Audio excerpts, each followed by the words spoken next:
The Awakening, Chapter 12. She slept but a few hours.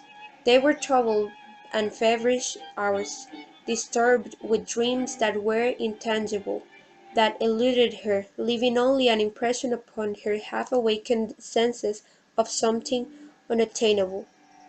She was up and dressed in the cool of the early morning. The air was invigorating and steadied somewhat her faculties.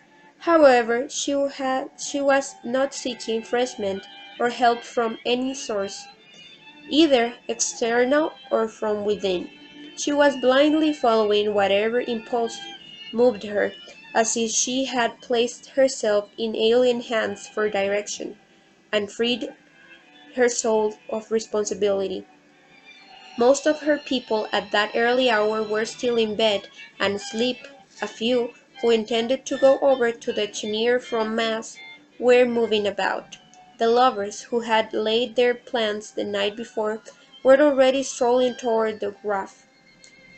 The lady in black, with her sunny prayer-book, velvet and gold-clasped, and her Sunday silver beads, was following them at no great distance.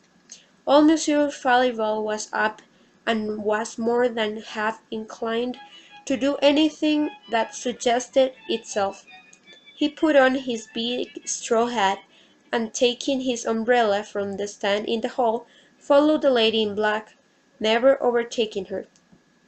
The little negro girl who worked Madame Lebrun's sewing machine was sweeping the galleries with long, abstained strokes of the broom. Edna sent her up into the house to awaken Robert. "Tell him I'm going to the Cheniere. The boat is ready. Tell him to hurry." He had soon joined her. He had never sent for him before. She had never asked for him. She had never seemed to want him before. She did not appear conscious that she had done anything unusual in commanding his presence. She was apparently equally unconscious of anything extraordinary in the situation, but his face was suffused with a quiet glow when he met her. They went together back to the kitchen to drink coffee. There was no time to wait for any nicety of service. They stood outside the window, and the cook passed them their coffee and a roll, which they drank and ate from the window-sill. Edna said it tasted good. She had not thought of coffee nor of anything. He told her he had often noticed that she lacked forethought. "Wasn't it enough to think of going to the Cheniere and waking you up?" She laughed. "Do I have to think of everything? As Leon says when he's in a bad humor. I don't blame him. He'd never be in a bad humor if it weren't for me."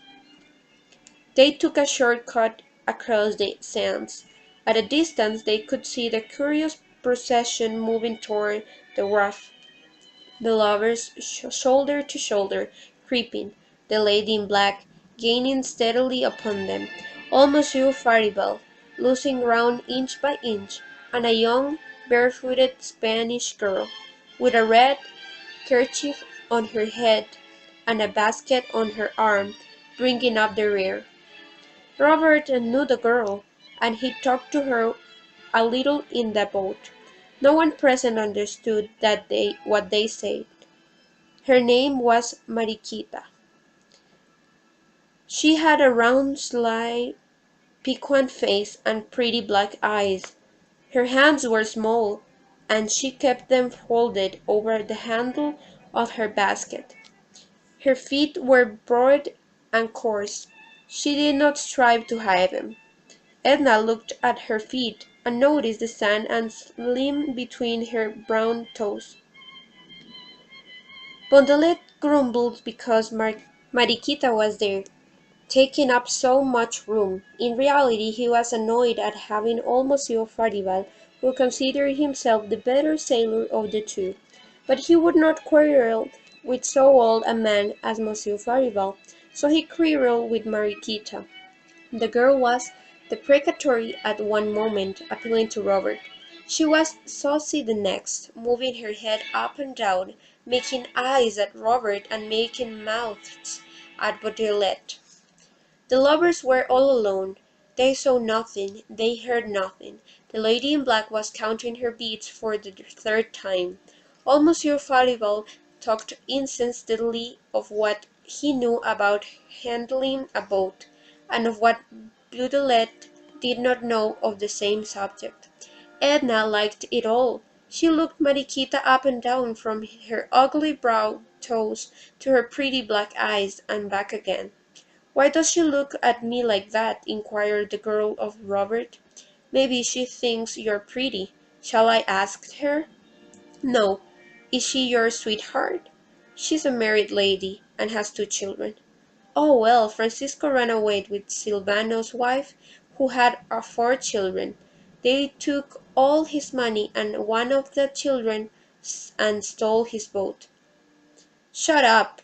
Does she understand?" "Oh, hush! Are those 2 married over there leaning on each other?" "Of course not," laughed Robert. "Of course not," echoed Mariquita, with a serious confirmatory bob of the head. The sun was high up and beginning to bite.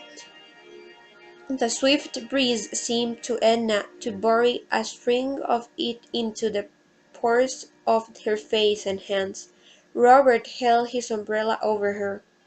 As they went cutting sidewise through the water, the sails belied taut, with the wind filling and overflowing them.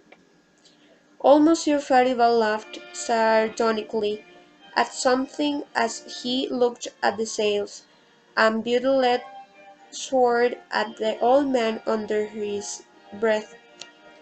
Sailing across the bay to the Cheniere Caminada, Edna felt as if she were being borne away from some anchorage which had held her fast, whose chains had been loosening, had snapped the night before when the mystic spirit was abroad, leaving her free to drift whithersoever she could choose to set her sails. Robert spoke to her incessantly. He no longer noticed Mariquita. The girl had shrimps in her bamboo basket. They were covered with Spanish moss. She beat the moss down impatiently, and muttered to herself sullenly. "Let us go to Grand Terre tomorrow," said Robert in a low voice. "What shall we do there?" "Climb up the hill to the old fort and look at little wriggling gold snakes, and watch the lizards sun themselves." She gazed away toward Grande Terre, and thought and thought she would like to be alone there with Robert in the sun, listening to the ocean's roar and watching the slimy lizards writhe in and out among the ruins of the old fort. "And the next day or the next we can sail to Bayou Brulow," he went on. "What shall we do there?" "Anything. Cast bait for fish." "No, we'll go back to Grand Terre. Let's fish alone." "We'll go wherever you like," he said. "I'll have Tony come over and help me patch and trim my boat. We shall not need Baudelaire nor anyone." "Are you afraid of the pirogue?" "Oh, no." "Then I'll take you some night in the pirogue when the moon shines. Maybe your Gulf spirit will whisper to you in which of these islands the treasures are hidden, direct you to the very spot perhaps. And in a day we should be rich." She laughed. "I'd give it all to you, the pirate gold and every bit of treasure we could dig up. I think you would know how to spend it. Pirate gold isn't a thing to be hoarded or utilized. It is something to squander and throw to the four winds, for the fun of seeing the golden sparks fly. We'd share it. and scatter it together, he said, his face flushed. They all went together up the quaint little Gothic church of Our Lady of Lourdes, gleaming all brown and yellow with paint in its sun's glare. Only Verdelor remained behind, tinkering at his boat, and Mariquita walked away with her basket of shrimps, casting a look of childish ill-humour and reproach at Robert from the corner of her eyes.